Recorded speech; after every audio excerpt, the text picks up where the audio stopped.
Les murs de verre de Meridian Global Systems reflétaient la silhouette de Manhattan comme un miroir fait de lumière et d'ambition. Au centre se tenait Nathan Carter, un homme qui avait bâti un empire à force de nuits blanches, d'une précision impitoyable et d'une conviction inébranlable qu'il ne pouvait jamais perdre. Mais cette nuit-là, tout en quoi il croyait s'est effondré. Tout a commencé par une seule alerte rouge clignotant sur son écran, puis une autre, et encore une autre. En quelques secondes, tous les écrans de son bureau se remplirent d'erreurs en cascade, de violations de données, de comptes supprimés, de pertes financières. Le système s'effondrait de l'intérieur. L'empire qu'il avait mis 15 ans à construire se désintégrait en temps réel. Nathan frappa du poing sur le bureau en acajou, le souffle court. Non, non, cela ne pouvait pas arriver. La fusion qu'il était censé signer à l'aube, d'une valeur de 12 milliards de dollars, lui glissait entre les doigts. Chaque minute lui coûtait des millions. Dehors, derrière les baies vitrées, New York brillait, indifférente à son désespoir. La ville ne s'arrêtait jamais. Elle se contentait d'observer des hommes comme lui monter et descendre. Il avait renvoyé son équipe quelques heures plus tôt, incapable de supporter leurs regards effrayés. Il voulait du silence, mais il entendit alors des pas dans le couloir, doux, réguliers, suivis du léger grincement de roulettes. Il leva les yeux et se figea. Une femme vêtue d'un uniforme bleu de femme de ménage poussait un chariot de nettoyage dans le couloir. Elle s'arrêta devant la porte de son bureau, surprise de le trouver encore là. Ses cheveux châtain clair étaient soigneusement attachés en arrière. Ses yeux clairs, d'un gris perçant, rencontrèrent les siens avec une curiosité tranquille. Nathan eut un rire amer. Ne vous inquiétez pas, vous ne dérangez pas. Je regarde simplement 15 ans de ma vie partir en fumée. Elle hésita, puis frappa doucement à la vitre. Vous allez bien, monsieur? Sa voix avait un léger accent. Espagnol, peut-être. Définissez bien, marmonna Nathan. Mon entreprise vient de mourir sous mes yeux. Son regard se posa sur les écrans. C'est une cyberattaque, dit-elle calmement. Il se tourna vers elle, stupéfait. Pardon? Elle acquiesça légèrement. Je travaillais dans la cybersécurité avant que la vie ne m'en empêche. Puis-je jeter un œil? Nathan cligna des yeux. La femme qui nettoyait de son sol lui demandait de gérer une crise que ses propres ingénieurs n'avaient pas su résoudre. Il eut envie de rire, mais il y avait quelque chose dans son regard. Pas de l'arrogance, mais de la certitude. Il s'écarta. Faites-vous plaisir.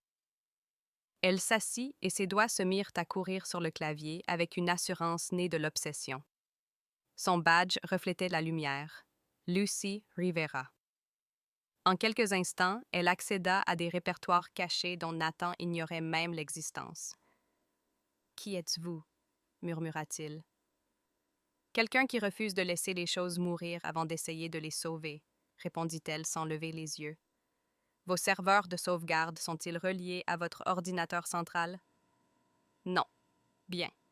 C'est votre miracle. Elle se mit à taper des commandes plus rapidement. Des lignes de code défilèrent. Le chaos à l'écran se transforma lentement. Certains répertoires réapparurent, certaines données revinrent. Pour la première fois de la nuit, l'espoir vacilla dans la poitrine de Nathan. L'expression de Lucy resta concentrée. J'aurais besoin d'un accès complet. Nathan hésita, puis lui tendit sa carte-clé principale. Tu l'as. Ne me fais pas regretter ça. Elle leva brièvement les yeux. Je ne le ferai pas. Mais quand ça marchera, n'oublie pas qui était là.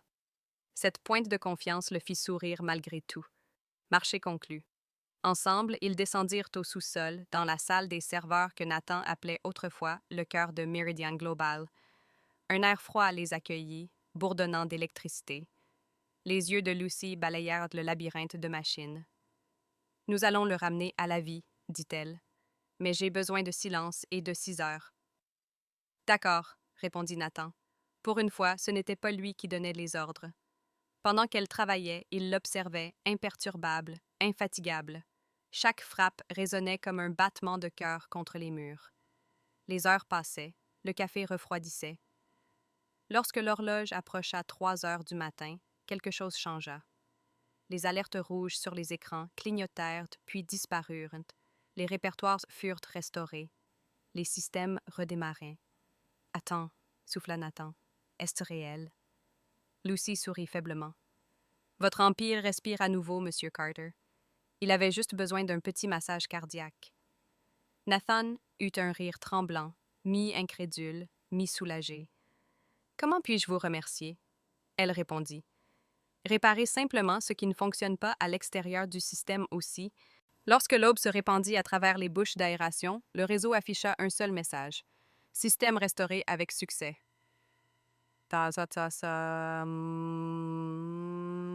Nathan le fixa en silence. Lucy se pencha en arrière, la fatigue et la fierté se mêlant dans ses yeux.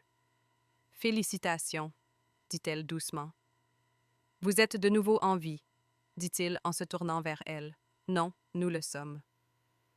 Lorsque les premiers employés arrivèrent ce matin-là, ils trouvèrent leur PDG assis à côté d'une femme en uniforme de femme de ménage, tous deux sirotant leur café comme de vieux amis au milieu d'écrans lumineux. Ils ne savaient pas qu'elle venait de sauver toute l'entreprise, ni qu'elle venait de changer le cours de sa vie pour toujours. Croyez-vous que des personnes peuvent apparaître dans notre vie au moment précis où nous en avons le plus besoin?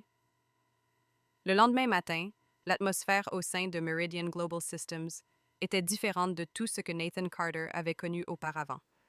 Les employés chuchotaient à son passage, ne sachant pas exactement ce qui s'était passé pendant la nuit, mais conscients qu'un changement monumental s'était produit. Les serveurs étaient de nouveau opérationnels. Les données avaient été restaurées, l'entreprise sauvée, et tout cela grâce à une femme qui était autrefois invisible aux yeux de tous.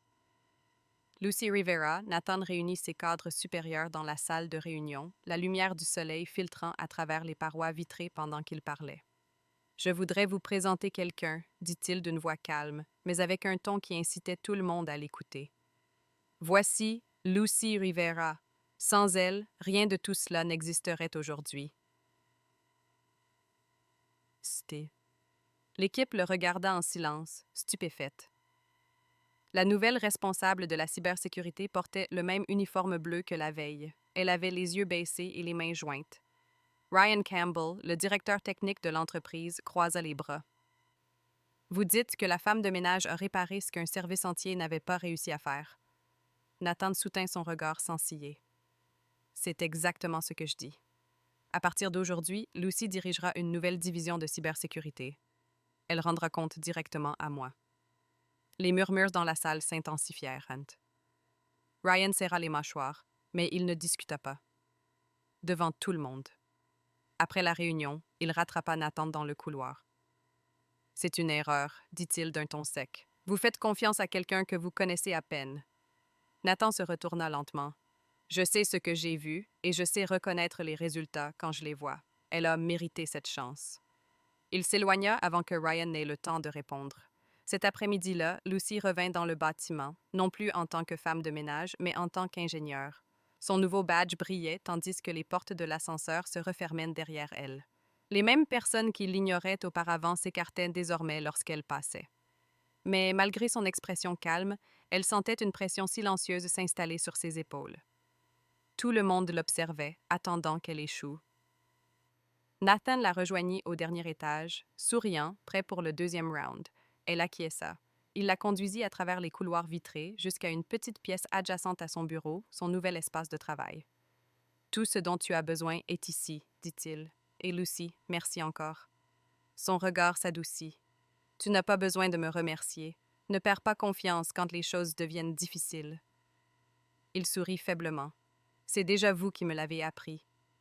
Les jours se transformèrent en semaines. Lucy reconstruisit l'infrastructure numérique de Meridian à partir de zéro.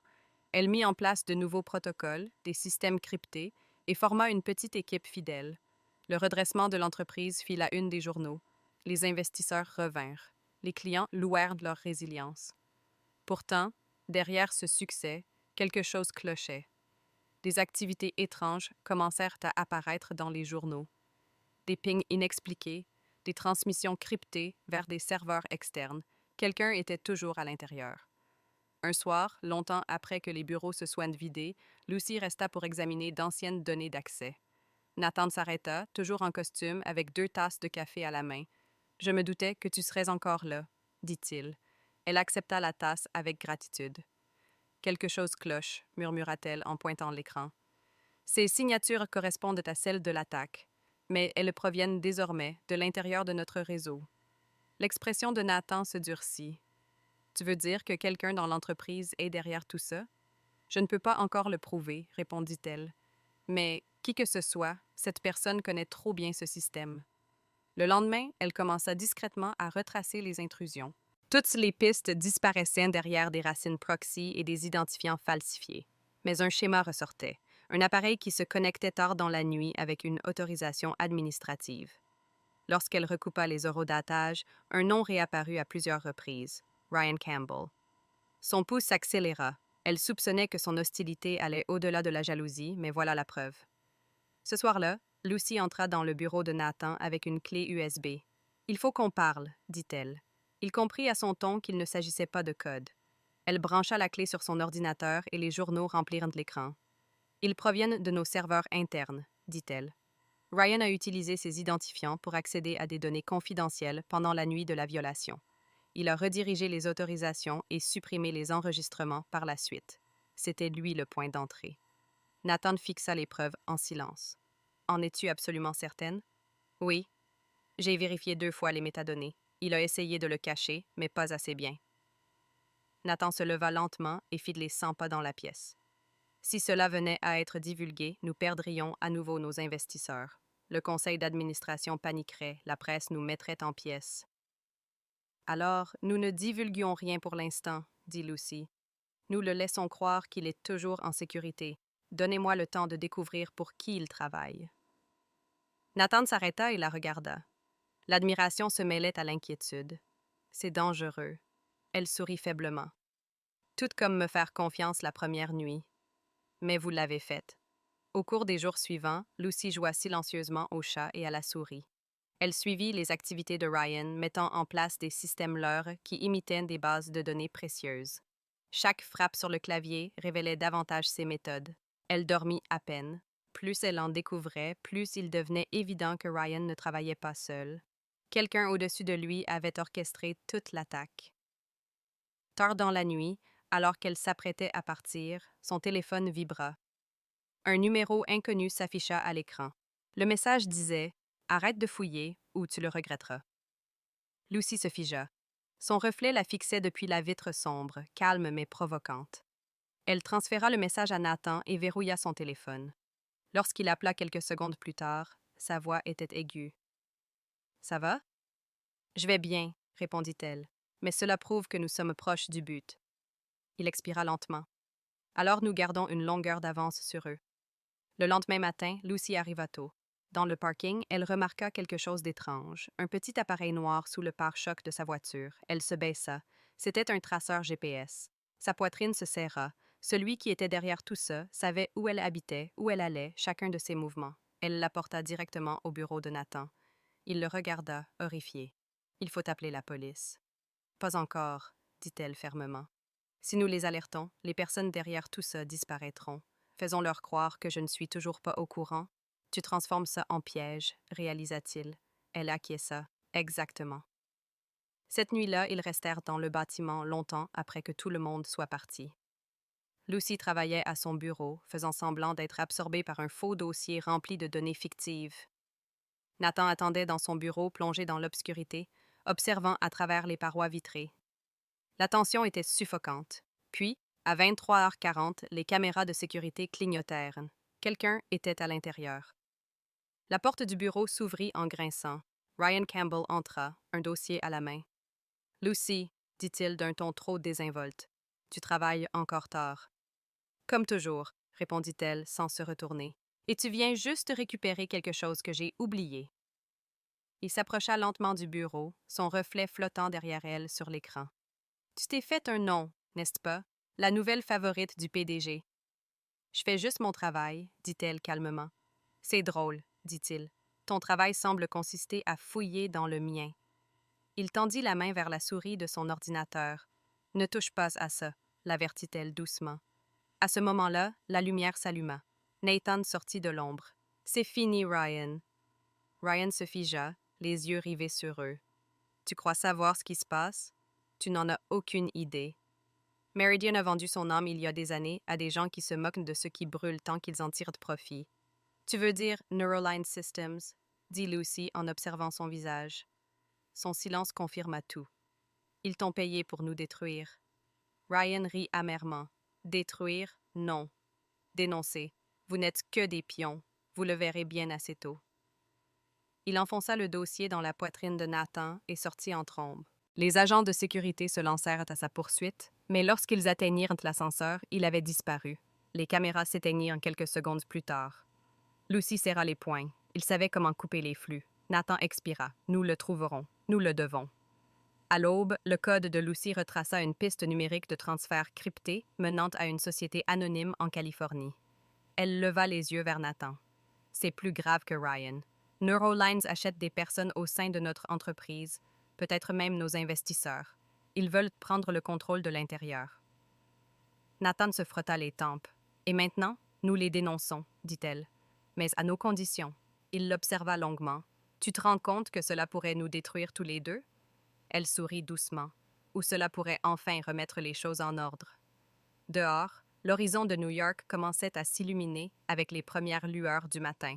Ils restèrent là, dans le silence de la salle des serveurs, entourés par le bourdonnement des machines et le faible écho d'une confiance qui se reconstruisait de la manière la plus improbable qui soit.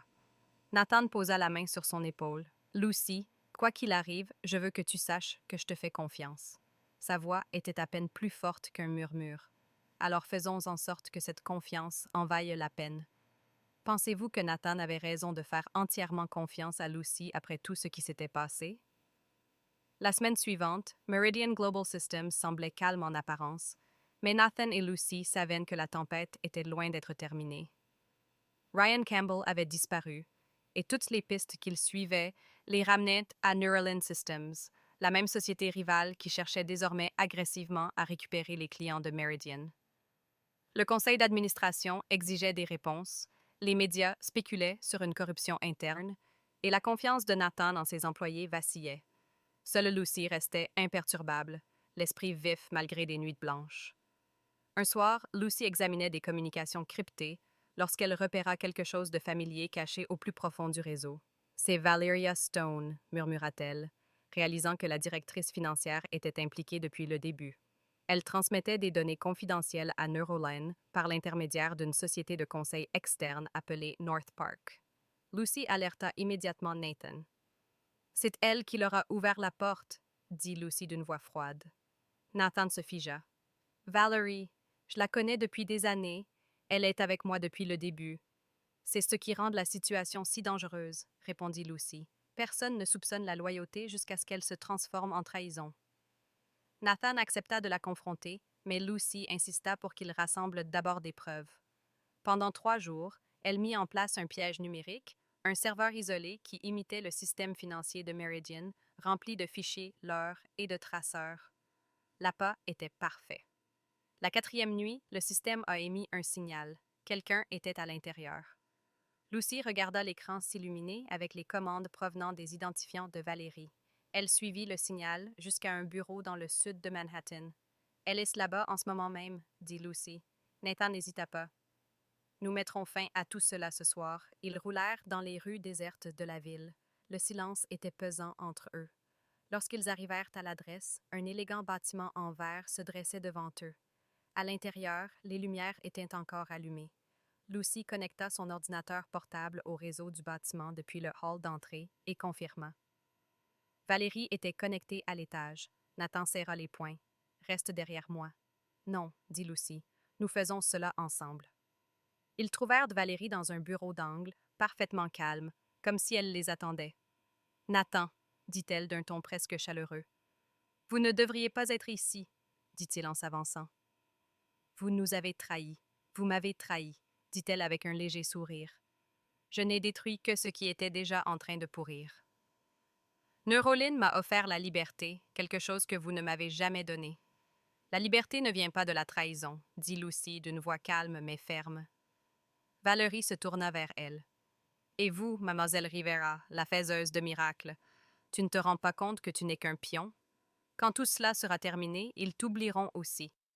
Lucy ne broncha pas. Peut-être, mais au moins je saurai que je me suis battue pour quelque chose de réel. Elle appuya sur une touche de son ordinateur portable. L'écran de Valérie se figea. Une alerte de traçage clignota sur le moniteur. Tout ce que tu as fait est enregistré, dit Lucy calmement. Les autorités auront les preuves dans quelques minutes.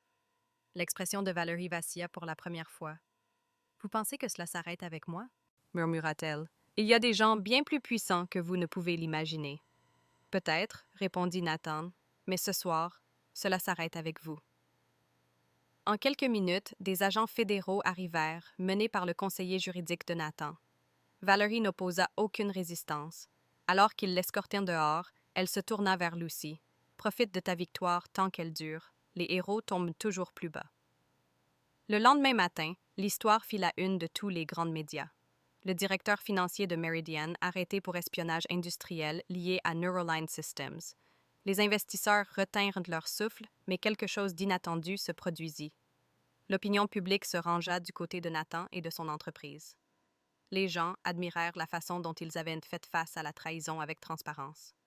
La valeur de Meridian grimpa en flèche du jour au lendemain. La crise qui aurait pu les détruire devint le fondement de quelque chose de nouveau. Lorsque Nathan entra dans le bureau de Lucy cet après-midi-là, elle était en train de ranger des dossiers. « Où vas-tu? » demanda-t-il à moitié inquiet. « À la maison, » répondit-elle en souriant. « Pour une fois, pour dormir et peut-être me rappeler à quoi ressemble la lumière du jour. » Il rit doucement. « Tu l'as mérité plus que quiconque. » Elle hésita. « Tu sais, je n'ai jamais prévu de rester ici pour toujours. Je voulais juste réparer ce qui était cassé. » Il la regarda tranquillement. Puis peut-être réparer une autre chose. Moi. Ce soir-là, ils se tenaient près des immenses fenêtres du dernier étage de Méridien, la ligne d'horizon se reflétant dans leurs yeux. L'entreprise en dessous d'eux bourdonnait d'une vie renouvelée. « Quand je t'ai rencontré pour la première fois, dit Nathan, je pensais que tu n'étais qu'une personne chargée de nettoyer mon désordre, mais tu construisais quelque chose de plus grand, quelque chose que je ne voyais même pas. » Lucy sourit en regardant les lumières de la ville. Parfois, il faut tout perdre pour se rappeler ce qui compte. « Et qu'est-ce qui compte pour toi maintenant? » demanda-t-il doucement. Elle se tourna vers lui. « Les gens qui n'abandonnent pas, même quand ça fait mal. » Les mois passèrent, et Meridian prospéra grâce à la nouvelle division de cybersécurité de Lucy. Nathan fit rénover l'ancienne salle des serveurs pour en faire un centre de recherche portant son nom. Lorsqu'il l'emmena le voir, elle eut le souffle coupé. « Le Rivera Innovation Lab », lut-elle à voix haute. « Tu n'étais pas obligé. Je le voulais, » répondit-il, « car cette entreprise n'existerait pas sans toi, et moi non plus peut-être. » Lucy rit en secouant la tête. « Tu deviens sentimental, Nathan Carter. » « Peut-être. Ou peut-être que je suis enfin honnête. » Il fouilla dans sa poche et en sortit une petite boîte. « Tu m'as dit un jour que sauver quelque chose ne signifiait pas que tu en étais propriétaire. Cela signifiait simplement que tu tenais suffisamment à cette chose pour te battre pour elle. Eh bien, je me suis battu pour te dire cela. » Il ouvrit la boîte et une bague refléta la lumière des serveurs. « Je ne veux pas te perdre, ni en tant qu'ingénieur, ni en tant qu'ami.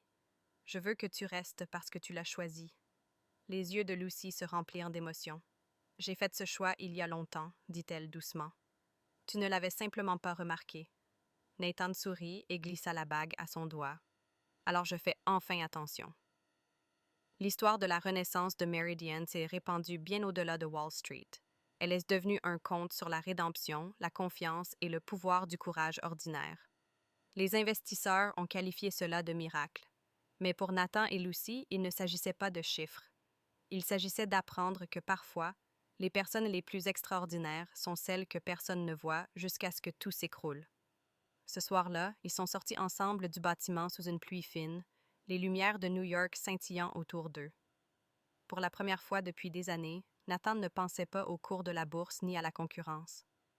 Il pensait à la femme qui lui avait montré ce que signifiait croire à nouveau. Lucy glissa son bras sous le sien. « Tu sais, » dit-elle avec un léger sourire, « je pense que les miracles ne tombent pas du ciel. Ils viennent des gens qui refusent d'abandonner. » Nathan la regarda, la voix basse. « Alors tu es le seul miracle dont j'ai besoin. » Crois-tu que parfois, les personnes qui semblent les moins importantes peuvent tout changer? Qu'as-tu pensé de cette histoire? T'a-t-elle surpris ou ému? Si elle t'a touché, tape le chiffre 100 dans les commentaires pour me faire savoir que tu as ressenti la même chose. Dis-moi depuis quel pays tu nous regardes et partage cette histoire avec quelqu'un qui croit encore aux secondes chances.